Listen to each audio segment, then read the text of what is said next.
আজকে নির্বাচন পর্যন্ত ফলাফল পর্যন্ত খুব বেশি গুরুত্বপূর্ণ, কিন্তু তার মধ্যে তার আগে যে প্রক্রিয়াগুলো হয়েছে সেটি অত্যন্ত গুরুত্বপূর্ণ।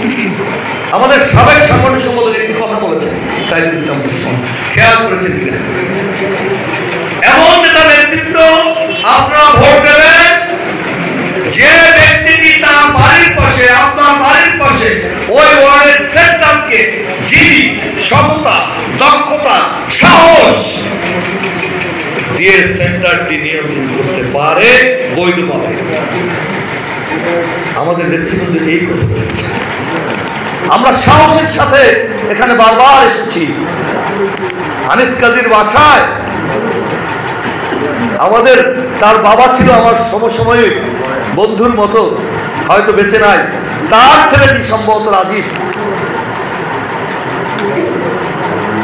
চা করেছে, আমরা মেনে নিয়ে কর্মীদের বুঝতে দেয়নি। ওই সাহসের সময় আমরা চ্যালেঞ্জ করেছি বিধায় নির্বাচনের দিন ভোট কেটেছে, তার আগে আমরা নির্বাচন করতে পেরেছি।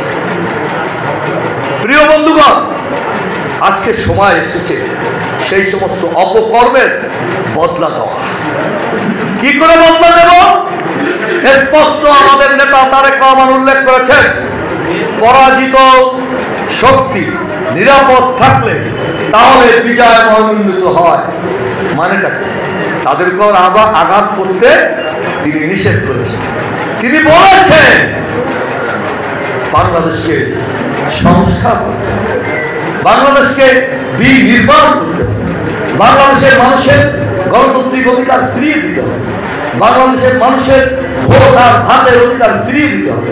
মানুষের কথা বলার অধিকার না থাকলে সেটি মানুষের কোনো অধিকারই নেই। মহান মুক্তিযুদ্ধ এই দুটি কারণেই হয়েছে। মহান মুক্তিযুদ্ধে সবাই যখন পালিয়ে গেছে, কেউ ধরা পড়েছে, কিন্তু কৃষক, শ্রমিক, মেহনতি মানুষ অপেক্ষা করছে একটি স্বাধীনতা ঘোষণার জন্য, কারণ তারা 7ই মার্চ দেখেছে পাকিস্তান জিন্দাবাদ। অতএব ওই নেতৃত্বের উপর আস্থা তাদের ছিল না, আস্থা ছিল এমন একজন মানুষ দাঁড়িয়ে বলুক আমরা স্বাধীনতার ঘোষণা করছি। সেই মুহূর্তে জাতির প্রয়োজনে পরিবারের দিকে না তাকিয়ে তিনি স্বাধীনতা ঘোষণা করেছেন। তার নাম কি? তাকে কি বাঁচতে দিয়েছে? এদেশের বিনির্মাণ, এদেশের মানুষের ভাগ্য পরিবর্তন শুধু কি খাল খনন কর্মসূচি? বাংলাদেশ থেকে চাল